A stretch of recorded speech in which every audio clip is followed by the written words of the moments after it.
Good evening. From our headquarters in Kyiv, this is the Sunday show on Hromadske International, the only primetime TV program explaining the Eastern European geopolitical storm in English. I'm Andrei Kulikov. Tonight on the Sunday show.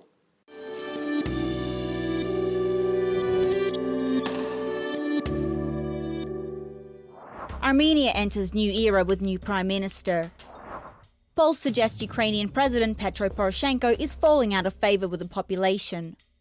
Thousands are taking to the streets of the Georgian capital Tbilisi to protest Friday night club police raids. We've got the latest. At under 35 years old, 4 citizens of Lviv are leading the cultural revolution in the city. Why a Canadian traveller who's been to every single country in the world prefers Ukraine in the summer.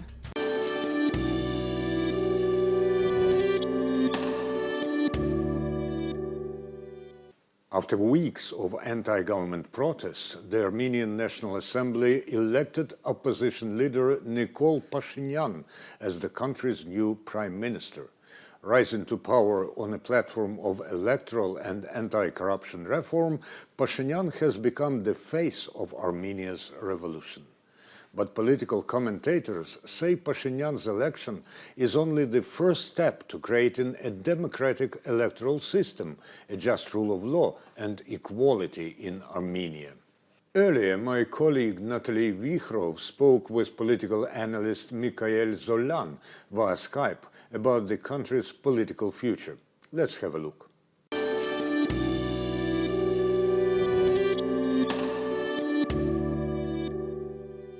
He has already appointed the majority of the government and the majority of the ministers, and we already see that his government has a completely new way of communicating with the public.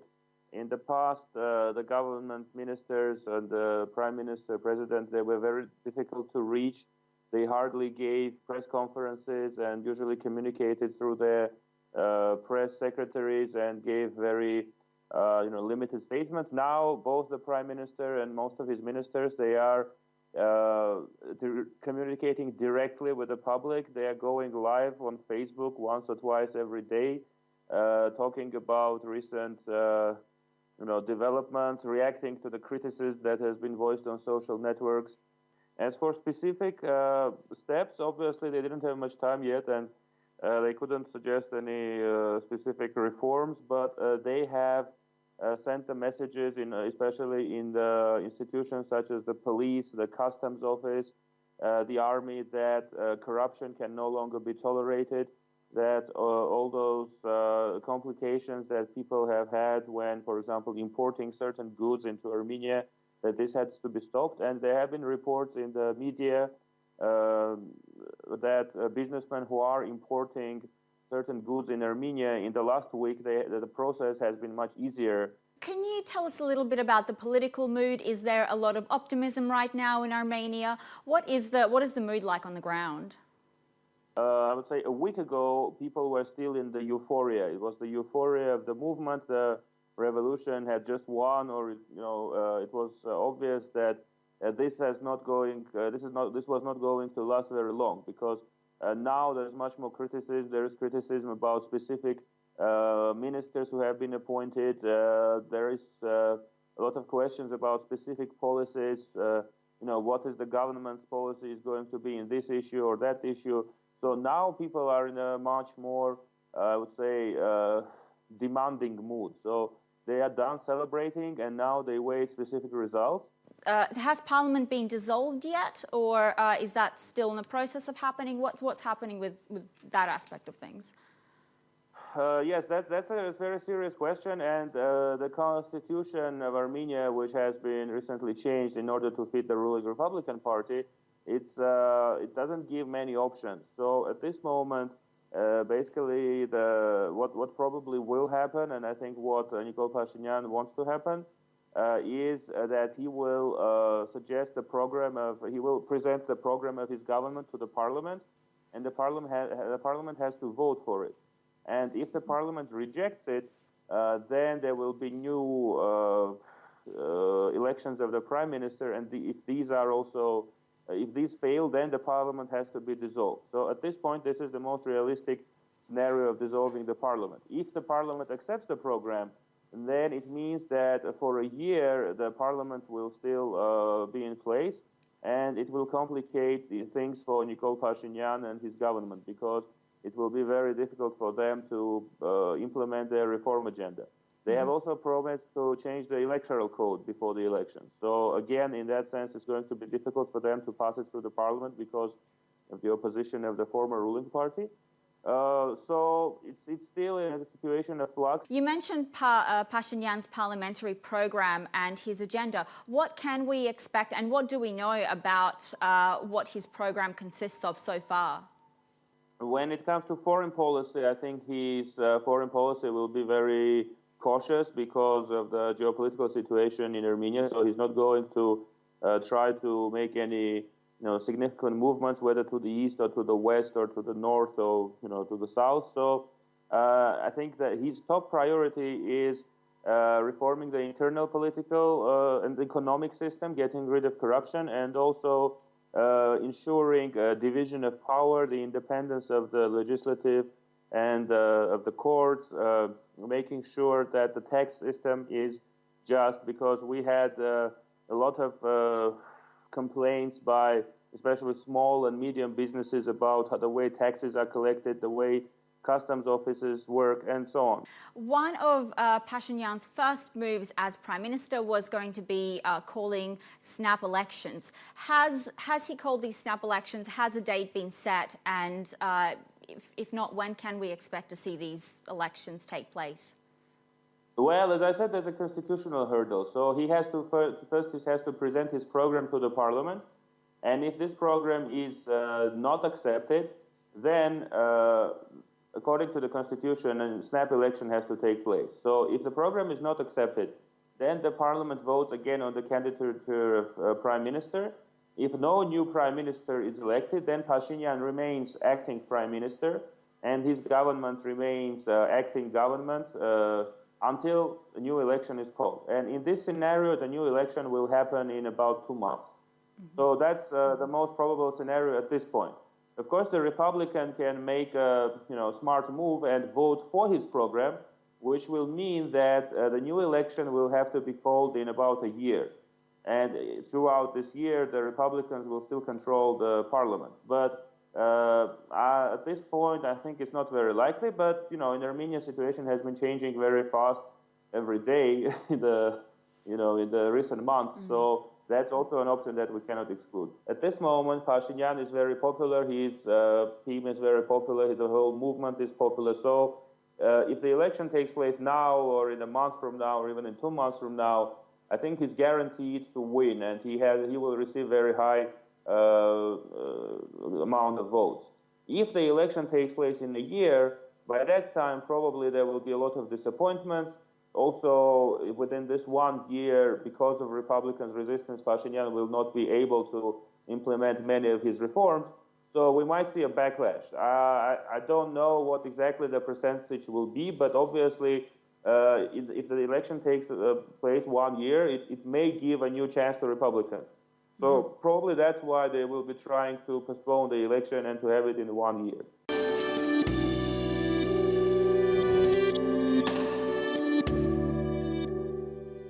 The full story is on our webpage. Also, sign up for our brand new newsletter if you would like to receive Hromadske International's weekly highlights. The sign-up box is on the upper right-hand side of the site. Follow us on Twitter and Facebook. Search Hromadske International.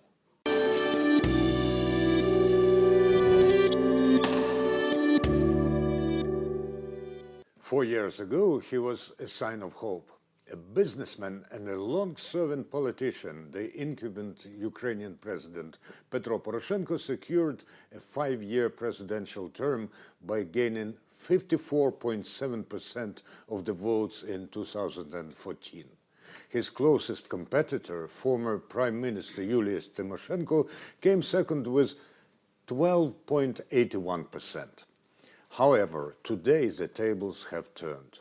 A new study from the Kyiv International Institute of Sociology shows Poroshenko would struggle to get re-elected in 2019. His popularity has been steadily falling amid sluggish economic reform efforts, failure to combat corruption, and the ongoing war in the Donbas. Joining me are Iryna Bekeshkina, the head of Ilko Kucheriv Democratic Initiatives Foundation. Hello. And Dr. Svitlana Khutka, Research Director, Social Indicators, Fulbright Scholar and visiting professor, Stanford University. My pleasure. Thank you for joining us. And the first question is probably very evident. What caused Mr. Poroshenko's decline in popularity, or what is rather still causing this decline? And do you think he will try to regain power by any particular means? Iryna Bekeshkina. It's very difficult question, but I think that mostly it will be depend on situation in the country. If the economic situation would be better, I think that Poroshenko has the chances. If not, I think that he will not have chance even to be in the second round of elections. A rather straightforward answer, yes. But Dr. Khutka, what do you think can help Mr. Poroshenko? When Dr. Bekeshkina speaks of a better economic situation, how Ukrainians can feel this better economic situation? Well, first of all, it's of course about the life quality. But also when we are talking about what are important issues for the Ukrainian population, first of all, it's actually the war on East. People expect the war to be finalized, to be end up. And yes, sure, for sure, we are talking about the economical situation. Specifically, it's about the work positions, because we have these kind of, fluctuations with the level of occupation of people. So they want to have more jobs with higher salaries.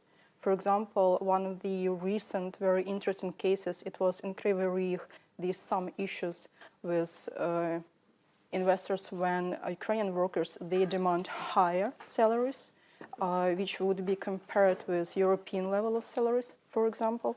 And of course, it's about the, again, general salaries for people, pension also, and it's corruption. Corruption and some communal tariffs so that you will be able to afford your living expenses up to the level of your life quality and also your actually demands to the life quality if compared to the general maybe world levels, which people are very well aware of.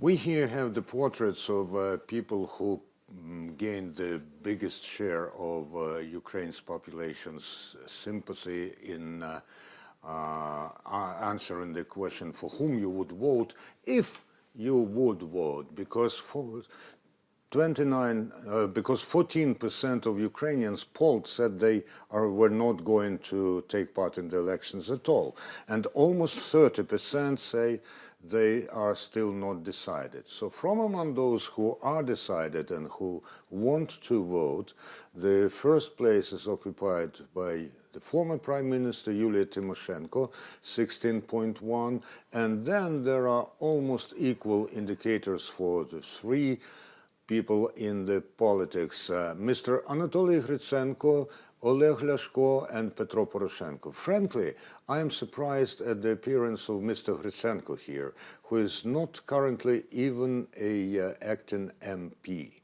What would you say to this? I think that he seems of some kind of the new leader, because he is not at the parliament and he was not elected as a presidential candidate and so on and so on.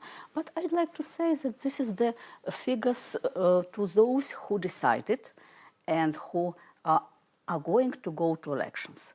But if to look at the raw, so-called raw figures, raw percentage to those, to the whole population, they are less. And the leader, Yulia Tymoshenko, as I remember, about 11%, and Hrytsenko less, about 8%, and others. So the specific of these elections, of course, in the very low ratings of all candidates. And so the results of the next elections could be unpredictable, at least now. Yeah, and the span between Tymoshenko and Poroshenko is not as big even now, but still, Dr. Khutka, how do you think, is Ms. Tymoshenko really likely to win? And the fact that she is a woman, how will it help or interfere with her election? Well, technically, we can't say right now who will win because what we are talking Who's about likely is if people would be participating in elections, for example, right now, that would be a result.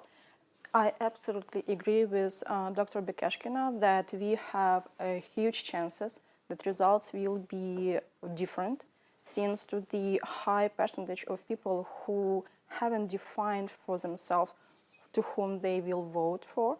And actually, what also is really important, we have completely, I would say, unusual electoral cycle right now because technically we have so far only one clear leader, which has also not that high level of results, and all other leaders, they just sharing the second position. And the statistical difference between them is not that important to say that one of them would win. So what is really interesting that quite a lot of them will work intensively with those who still don't know for whom they will vote. Because in case of Tymoshenko, her audience is more or less crystallized, while in case of other candidates, we still have this, uncertainty, and the year which we expect would be very vulnerable. So it will be a very interesting fight. Still, part of my question remains unanswered. How likely, how prepared are Ukrainians to vote for a lady as their president? It depends, because still what we should actually recognize, Ukrainian society is quite patriarchal in its attitudes. And what is really interesting, sometimes women are not very willing to support women in power position. And also we can, for example, check the results of other countries. If in Europe this is more, I would say, normalized right now, that women can occupy very first position. Even in USA, for example, in case of Hillary Clinton, we had this experience when woman, she didn't won. We will see what will happen in Ukraine. But let's remind the results of presidential elections of 2010. Tymoshenko was at the second place, despite that she is woman, much more than other men candidates. Yes, you can say despite the fact that she is a woman, but you can also say because. Maybe because. The second place. Anyway, she is rather popular, and many people remember her being a prime minister.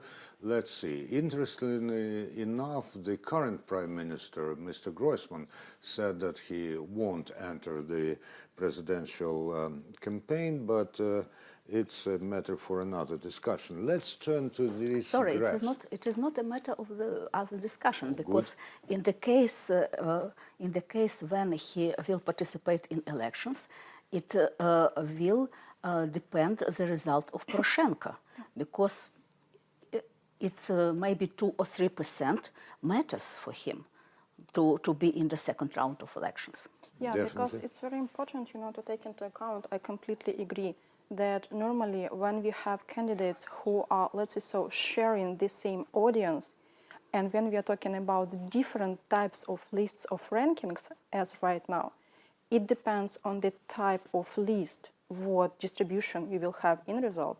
So if you would, for example, include into the list a higher number of candidates who share the same electoral field, then altogether they will have lower level of numbers to each of them.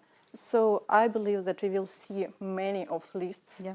So you presume that Mr. Groysman may go back on his word? Who knows? All right, we'll see. Not so much time to wait. From the graphs, we see that the Ukrainian voters have a rather strong feelings for the European Union, almost 46% support Ukraine's movement towards the European Union, while almost 32% say that they support neither the European Union nor the customs union, while the customs union gets only 9% of support. And this is rather indicative. There are also different figures for declared support of Mr. Poroshenko for the European Union and NATO. But taking all this, 3/4 of Ukrainians, when asked about whether they think that the leadership takes the country in the right direction, say no. So It was maybe, almost... you see, 75.3% say wrong direction and only 10.4% say right direction. So maybe they are not motivated by the foreign policy. Sorry, but as I remember, the people answered that Ukraine went to the wrong election all the time of existence of independent Ukraine. It was only once when he decided that maybe about 50-50, it was after the Orange Revolution, for maybe a half an year. At the moment, we have 45.9% in support of Ukraine's accession to NATO. This is the same figure as for the European Union, and almost 32% do not support Ukraine's accession to NATO. So still, we may presume that these foreign policy factors are not very influential when people decide for whom to vote. Dr. Khutka? I would say it's a bit tricky because all numbers should be seen in dynamics. And if we would jump to the historical rankings of entering NATO or, for example, European Union, now we have really high percentage of people who are really okay with that. And what is really very important, we have these high level of numbers when it's about, for example, the neutrality or European Union, which are provided by the people from the southern or eastern Ukraine who rejected now the joining of the union with Russia, this custom union, let's say so. And same story about NATO. The highest increase in these numbers is explained by the willingness of people of southern and eastern Ukraine to join NATO, and some slight gain raised in the central Ukraine, because with western Ukraine it's more or less understandable, but here we have this increase. So I would interpret it as very positive result, and these kind of dynamics which we have should be also, joined not only to the politics of the general maybe economic development, but also to the information policy, because pretty often what we do not have, it's clear explaining what does it mean to join NATO, for example, and what does it mean to join European Union, for example. And still pretty often people, they have, these kind of Soviet style or Soviet times acquired propaganda stereotypes about what is NATO and so on. And I'd like to remind that in 2013, only 14% of Ukrainians supported the membership of Ukraine in NATO. Absolutely. Which reminds me again of the 14% that we have now. And those are people who do not want to vote in presidential elections. But of course, this is a pure coincidence. Thank you, Ms. Bekeshkina. Thank you, Dr. Thank Khutka. you for having us. And we'll be back in a sec.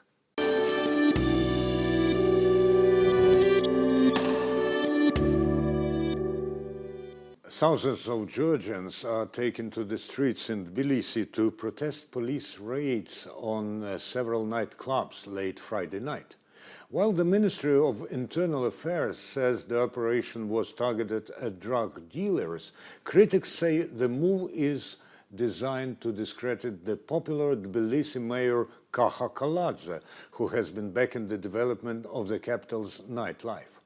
We are joined by JAM News Editor-in-Chief Margarita Akhvlediani via Skype to find out about the protests. So what we know is that police held several raids on nightclubs in Tbilisi. But what do you say, Ms. Akhvlediani? Is the drug dealing problem really as acute in Tbilisi, or was there another reason for these actions? Hello, good evening, and thank you for inviting me and possibility to join and to share the news, because there are actually a lot of news now in Tbilisi today and yesterday.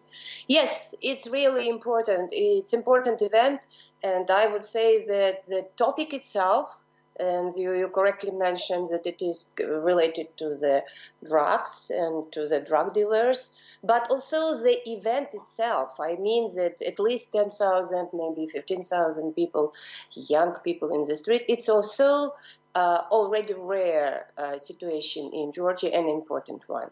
And I would say that, of course, it is directly related. Actually, the reason that those young people have come to the streets, it is that some, like up to 10 people, were dragged from the clubs, they were beaten, they were arrested. But the main reason is actually that people and young people in Georgia, they don't like how the things are during last years. And so the general feeling in the society is that Georgia is like moving aside of democracy, of the Western way of development. And so maybe it was like only what happened in the night, it was only one event, but the real reason is bigger. Ms. Akhvlediani, is the number of protesters significantly growing? You said 10, maybe 15,000 people, and how likely the protests are to continue? And another question, I'm always interested in what is young in this or that country's term. It's really young, because I was yesterday there, was wandering among them, and they are from 18 maybe till 30, I would say, but mainly 25, 27 years old. And it's not a generation that participated before in political unrests in Georgia, because the generations that made the road revolution in 2003 together with Saakashvili, and also the revolution by Georgian Dream in 2012, it was different generation. It was generation of 35, 40 and further. So those who are already in charge in the society. So it's really a rare thing. And I was surprised myself just looking around and seeing thousands and thousands of young faces. So really rare event.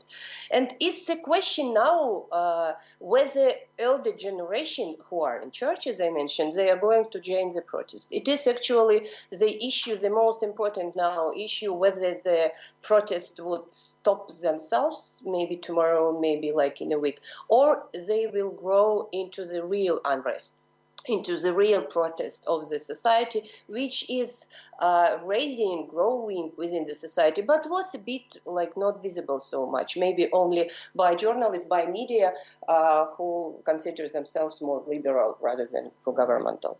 But the question is now that the battle is in the street, at the parliament. And today there is a new rally also is conducted, and two rallies are divided by police. One is huge and started yesterday, you know about it, but another one, they are ultra-nationalists, socialists, some of them represent communist even parties. So they gathered in the morning and they walked also to the place, and they wanted to somehow interrupt, to somehow to be like involved, or maybe they even tried that there will be some maybe fighting. But police now prevents two rallies to mix with each other, and so at least there's now, at least like 5 minutes ago, it was calm there. People still are dancing, and one of the biggest battles now is happening in Georgia in Facebook, in social networks, because the society is really divided. Because those that are older generation who are after 30, who actually would decide what will happen further, they don't agree with each other. I would say there are like 50-50 people who would say that those who are staying in the streets, they are supporting that narcotics, that drugs would be sold in Georgia freely, and it's not exactly what Georgia needs. And the other part, also elder generation, also very respectful people in the society, they say that not, it's only the reason, and our youth would like to change the things, and we have to support them and to move the things into the right direction.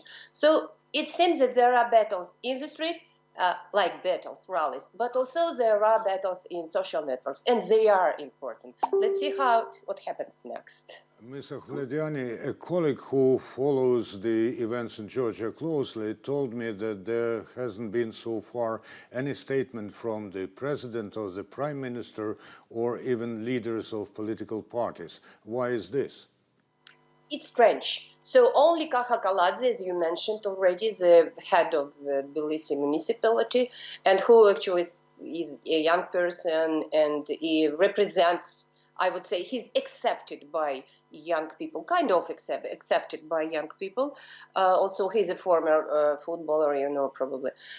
So the only person who talked publicly and who said what he thinks about it was Kaha Kaladze. But nobody else reacts. And it's strange also. So there are slogans, and young people, they have slogans not only like freedom, let's dance for freedom, but also there are slogans against, we don't need Putin in Georgia, for instance, or stop Moscow. And I think that maybe they kind of right. So it's a strange policy. Somehow brings me back to Soviet Union, when the government would not react, would sleep or hide and expect that something would disappear by itself. I don't know. I still expect that maybe today Prime Minister would talk to people, at least by TV, or like coming to TV, maybe not directly to the square, because it's time and people demanding that he would talk. And they are young, and there are a lot of them. He has to actually just follow constitutions. He has to talk. He was elected by parliament, but parliament was elected by people. So let's see. It's strange. It's strange for Georgia. It's really strange. And the last question, what are they dancing? Electronic music. So they are the main reason was the raid on nightclubs. And nightclubs in Georgia, they are mainly playing electronic music. So now the entire, like 20,000 people are dancing electronic music. It's really beautiful. Thank you very much. GEM News Editor-in-Chief Margarita Akhledyani was on Skype connection to Hromadske International.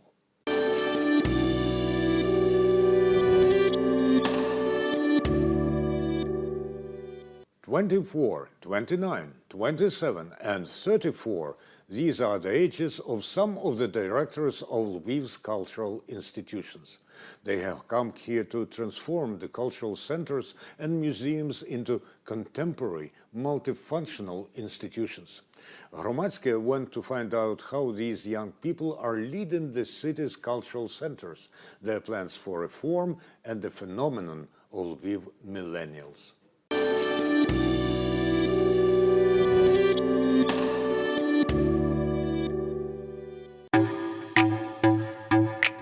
I am Ivan Ostapovich, director of the Lviv Organ Hall. My name is Taras Demko. I am the deputy director of the Organ Hall. I'm Marta Ivanishin. I hold the position of director here at Alexander Debzhenko Cultural Education Center. My name is Oleh Hanchar. I'm the director of the Memorial Museum of Totalitarian Regimes, Territory of Terror.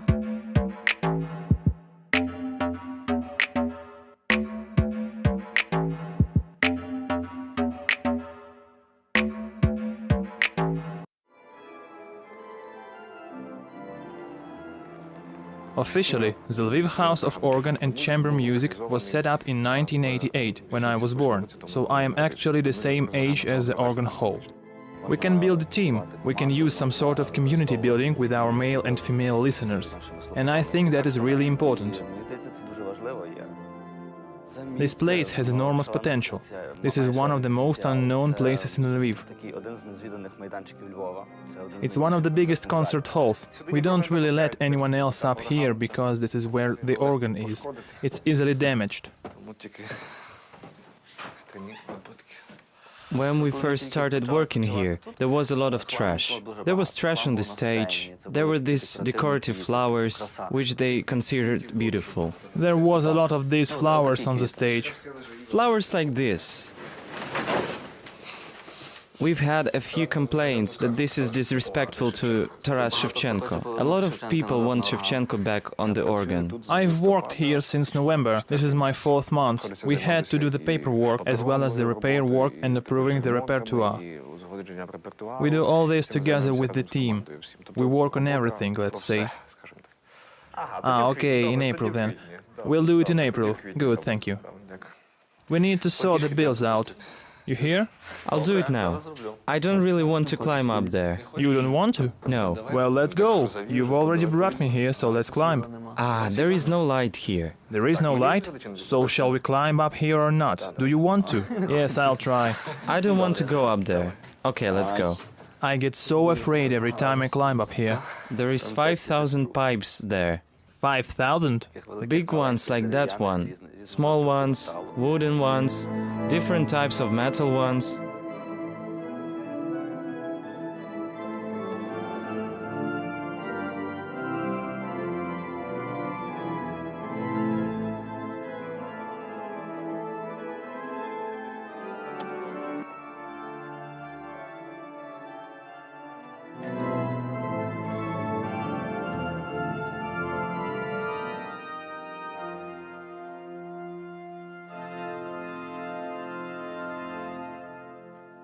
We still have some older employees who try and call us by our patronymics. Some people are just used to doing that. So I'm Taras Volodymyrovich. I personally don't like patronymics. I think that in our language this is slightly rudimentary. It's post-imperial. But that's my personal opinion. If someone wants to call me by my patronymics, let them. That's okay. But nevertheless, we want to create a limitless atmosphere. Our toilets are really interesting. There was once a baptistry here, when it was a Catholic church. They christened children here. Now it's a toilet. That's a real shame. According to old photographs and general drawings of the building, it's evident that there were paintings here by the famous Polish artist Jan Rosen. Based on our suspicions that there were frescoes here, we commissioned professional restorers and they took soundings. Soundings are small openings in the surface of the fresco. You can see the face of a saint, and here you can see various inscriptions. The plan is to restore the frescoes and move the toilets from here. This process is actually already started, and we have a specific budget for it. It's difficult to acknowledge, but living in our country is a choice. I choose to live in our country and change it. I feel that I'm needed here, and that what I do not only for myself, but for others. And for the time being, this is enough of a stimulus and motivation for me. As long as I have a stockpile of ideas, as long as I have an idea of what this place lacks, I see that it doesn't have. It means I have a responsibility. In life, I've always done what I've wanted to do, what I want to do. Our story started with demolishing the toilets. We demolished absolutely everything and made new repairs. Mr. Mikhailo, look, this soap thing is already broken. Our goal is to carry out this reform in the cultural sector. I don't know how to do that, but I also don't understand why it can't be done. There is no problem that can't be solved. We just need to simply believe in that, and every day take on and carry out this really difficult work. We won't refuse the previous tenant stuff. However, conceptually, we already have other visions for what should be done in this hall. Actually, we will be working on these things. Like, what's in this hall? Instead of popcorn, chocolate and nuts, we would be better off using this space for people to come, read maybe, and do other things.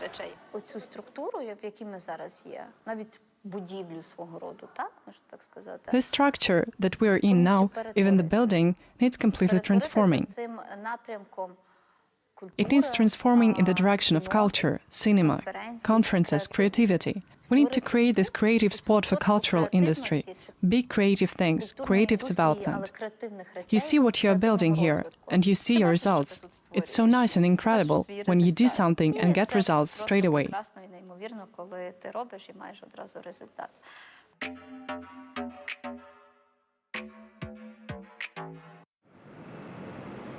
I didn't recognize you. Do you recognize me yet? You're the manager? We waved to you on the camera. I see. I looked for the keys straight away. We need to open the museum. Yes, definitely. And the toilets need to be opened. We are at the Memorial Museum of Totalitarian Regimes, Territory of Terror. The museum complex tells the history of transit prison number 25. We're not open today. Oh, you're closed. And what do you have here? At the moment we have an exhibition on Amina Akuyeva, and we host different projects and events. And what's that wagon? We have a freight wagon. The museum tells the story of the transit prison, so Ukryalizhnitsa gave us this wagon as a symbol. I thought it was Putin who gave you this nice wagon. No, Putin has not given us anything. Okay, thank you. Let's try. You're welcome. The theme of terror does not limit us in any way and allows us to work on projects relating to completely differing aspects of human life. Here, part of an exhibition is being planned. You will be able to go into the wagon and listen, have a look at the memoirs that we have gathered from people who were repressed. But not yet. We're still working on it. From the barrack for this exhibition, we want to open the museum to everyone at the end of this year. In the first barrack, we tell the story of how someone lost their home. So our visitors enter this building and find themselves in a cozy Lviv flat. Here, for example, they can listen to music from the time, look at everything, touch with their hands. In this part of the exhibition, we then find ourselves in the flat after a raid has taken place. Here is the boundary. It shows that here we have a parquet floor and here it's wood. There will be a certain number of prisoners here, a prison. So one step away from the cozy flat and you're inside a prison now. A museum can be interesting. Everything depends on the manager. Our audience is specific because the museum is complex, the theme is difficult, and a lot of people who come here come to talk and tell their own stories. Our museum is not the only one in Lviv that has a young manager. It's a sign of great systemic change, and if right now there are efforts to do this in one city, then I'm very interested in being part of these efforts. Systemic changes in culture is the same as in stable institutions. I feel I'm ambitious, that I want to work on one big project and see how it develops.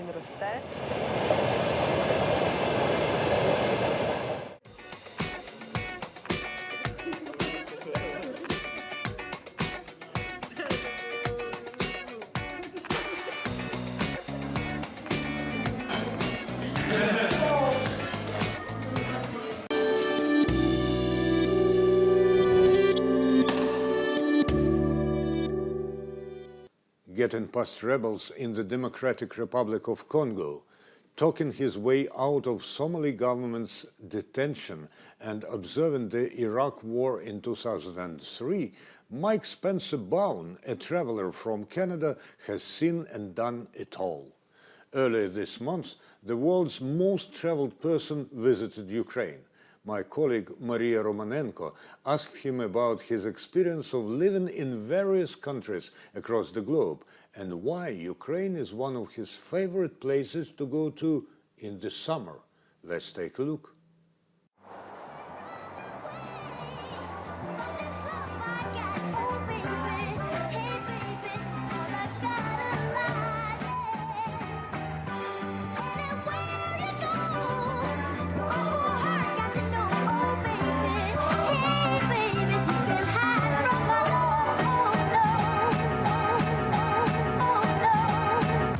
from sunny Kyiv. We are currently on the footbridge, which is, I believe, around 400 meters long, and it takes you to Trukhanov Island. But we also have a very special guest today. His name is Mike Spence-Bowen, and he's a Canadian traveler who has been to every single country in the world. Hello, Mike. Nice to meet you. Good to meet you. So tell me, we are just about to reach your favorite place in Kyiv, I believe. What is it that you like about Trukhanov Island? Well, there's the beaches, which are very fun to lounge on with so many friends that I've met over the years. Yeah. And if you go a little bit back into the wilderness, there's a lot of frogs and snakes and strange mushrooms, and it's quite fun just to wander and look at things. So why don't we then move along then? Good idea. So you're saying that Ukraine is your favorite country in the world, despite being to every single country? Yeah, I spend a lot of time in each country, and I'm pretty sure that Ukraine must be my favorite for North Hemisphere summer, because I keep coming back here. It's 4 years in a row now. I've come back for at least a few months each summer. Okay, and what attracts you to Ukraine? What makes it one of your favorite places? Well, I like the friendly people, and I like that there's not too many tourists. Because, for instance, maybe you've been to a place like Barcelona or someplace like that, and it's an amazing amount of tourists everywhere, all crowding together. But if you come here, it's mostly the normal people who live here. And you're saying this is your fourth? It's now, okay, I came in 2005, but at that time the visa was very difficult. And there wasn't as much to see, but at least I could get over to Krim, it was no problem. Yeah. But then I came when I heard there was going to be a war, because I pay attention to this, because I thought the prices would be lower. Yeah. So whenever there looks like there's going to be a war, I generally go to that area. What was your first impression in Ukraine, like the first time you came here? Oh, the very first one. Yeah, it was very Soviet at that time. In 2005? Yeah, in 2005. It still was. So the people had the expression on their face, just like what you see in industrial towns, deeper into Russia. It reminded me of Soviet Union much more. So you find that it's changed quite a lot then, if you're saying? Yeah, the culture is almost completely different. I think the younger people especially, they seem more like what you'd find in Poland or even Germany now. That's so interesting, because I don't think people who actually live here realize, how many changes Ukrainian population has gone through. Yeah, it's big. It's big changes. Yeah, the people seem much more European now, and before they seemed almost like that Soviet-style Asian. Okay, and you said to me that this place UBK is one of your favorite bars, or your favorite bar in Kyiv. I think so, because it's so relaxed. You can come anytime and just lounge on the beach. Maybe we should go and have a look then. Okay, sounds good. So you've been to every single country in the world. How many countries is that? Depending on how you count, there's at least 193. Okay. But some people say 196, and some people say even more. Right. But for me, since I traveled everywhere and spent a lot of time, I've been to all of them. So wherever they want to call something a country or not, like for instance, Nagorno-Karabakh, is it a country or not? Or Kurdistan, is it a country? Oleh. But yeah, I just go to them all, and that way there's no controversy. And a lot of people consider me, depending on how you define travel, they consider me the most traveled person. So I wanted to properly see each country. So it's like the old-fashioned manner. And in that sense, it's been 23 years to see the whole world, plus an extra 5 now. So I've done 28 years of nonstop backpacking. When was your last country? Oh, my last one for finishing the world was Ireland. And I did it for free because I decided when I came to Ireland that I would say yes to any media requests. So I was doing speeches at schools, I was doing all kind of newspapers and all kind of talk shows, everything. And as a result, people recognized me in the street. And they would, they wouldn't even let me pay for a beer. They wouldn't let, I didn't have to pay for fish or chips or anything like that. So which year was that? It was 2013. Okay. Yeah, and then since then I just kept traveling. And can you tell me about some of the most interesting places that you've seen? Sometimes, so people often are interested in countries that have a lot of conflict or extreme nature. So, and also I'm interested in this. So Democratic Republic of Congo was especially good. Because I got through the Rwenzori Mountains, where people were saying it was impossible for a white man to survive because it was genocidal Hutu rebels.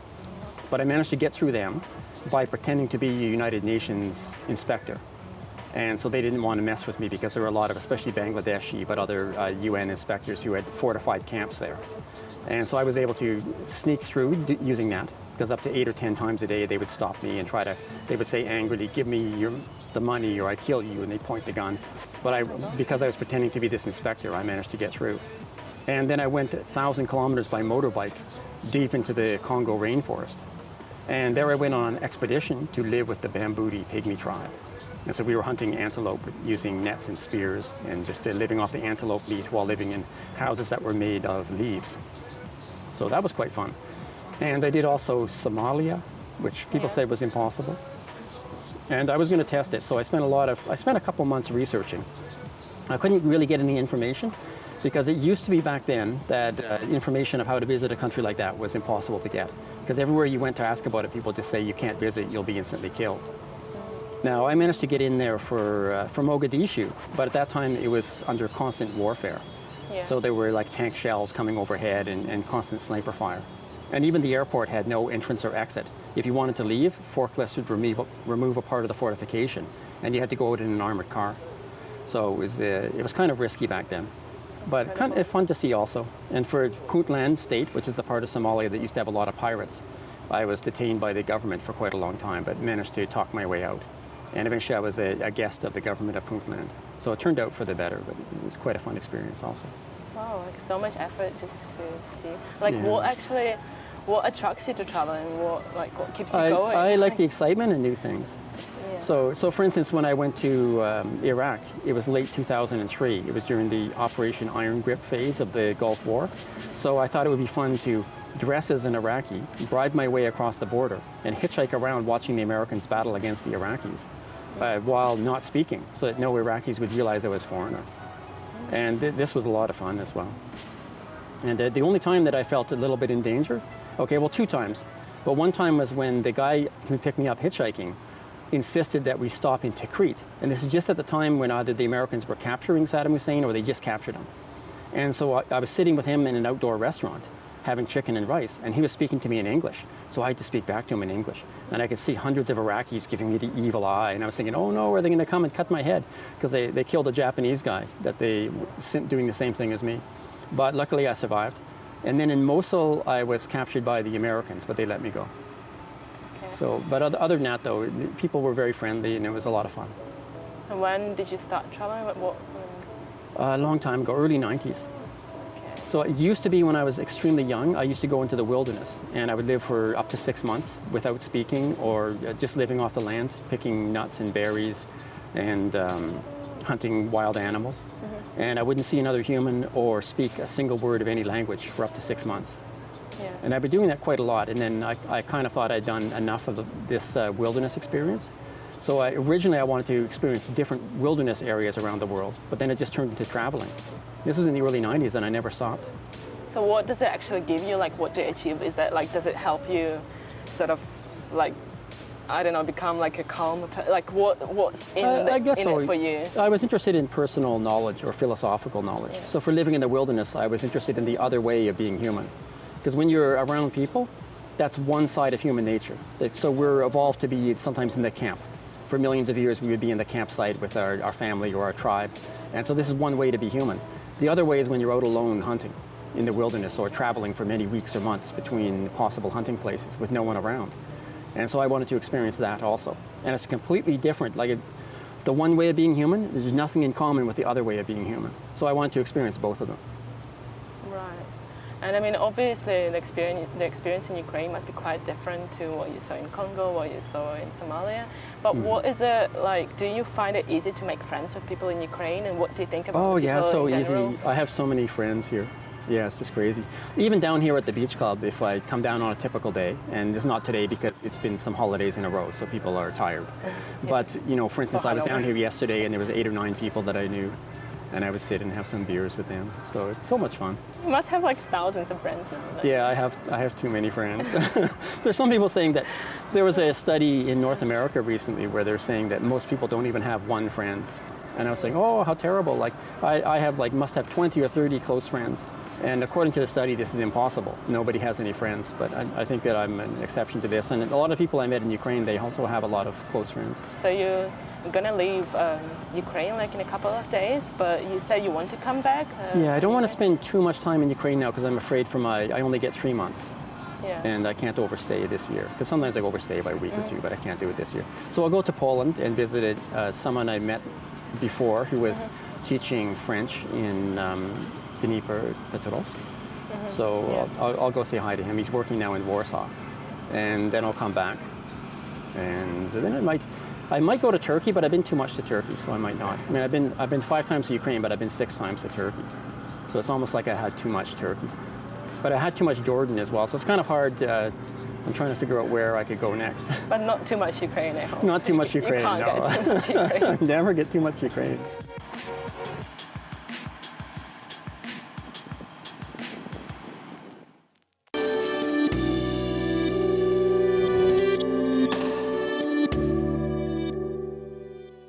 Thank you from the entire team of Hromadske International. We're here to explain Ukraine and Eastern Europe for you. Go to our webpage en.hromadske.ua, where you find full versions of our interviews and reports. Follow us on Twitter and Facebook. We are there for you 24/7. And goodbye.